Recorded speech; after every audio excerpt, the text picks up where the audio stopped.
وزیر اعظم کی جانب سے قطر کے لیے سستی سفری سہولت کے آغاز کا اعلان۔ گوادر سے قطر کے لیے جلد فیری سروس کا آغاز کیا جائے گا۔ فیری سروس کا کرایہ ہوائی سفر سے سستا ہوگا۔ تفصیلات کے مطابق وزیر اعظم عمران خان نے قطر اور پاکستان کے درمیان آمد و رفت کے لیے سستی سفری سہولت کے آغاز کا اعلان کیا ہے۔ گوادر سے قطر کے لیے جلد فیری سروس کا آغاز کیا جائے گا۔ اعلان کیا گیا ہے کہ فیری سروس کا کرایہ ہوائی سفر سے سستا ہوگا۔ دوسری جانب وزیر اعظم نے گوادر میں نیو ایئرپورٹ کے سنگ بنیاد کی تقریب سے خطاب کرتے ہوئے کہا کہ چین کا شکریہ ادا کرتا ہوں۔ اب تک مغربی راہداری صرف کتابوں میں ہی تھی، لیکن اب اس کو حقیقت مل گئی ہے۔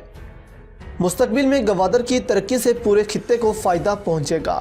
ترقی وہ ہوتی ہے جس سے مقامی لوگوں کو فائدہ پہنچے۔ مقامی لوگوں کو ترقی کا فائدہ پہنچانے کے لیے تربیت دیں گے۔ انہوں نے کہا کہ بلوچستان سے سوئی گیس نکلی لیکن دوسروں کو فائدہ پہنچا۔ وزیر اعظم نے کہا کہ اگلے ماہ چین کا دورہ کر رہا ہوں۔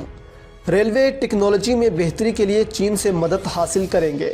انہوں نے کہا کہ آپ چین کی ٹرین میں سفر کریں تو 4 گھنٹے سے لاہور سے کراچی پہنچ جائیں گے۔ دنیا میں ٹرین نے ترقی کی لیکن بدقسمتی سے ہمارے ہاں ٹرین کم ہو گئی ہے۔ انہوں نے کہا پورے ملک میں ریلوے ٹریک بچھائیں گے۔ کوئٹہ سے گوادر تک ریلوے ٹریک بچھایا جائے گا۔ جبکہ عمران خان نے گرین اینڈ کلین پاکستان مہم کے بارے میں بات کرتے ہوئے کہا کہ گوادر میں پورے 10 لاکھ درخت لگائیں گے، جس سے گوادر کے موسم پر بہت فرق پڑے گا۔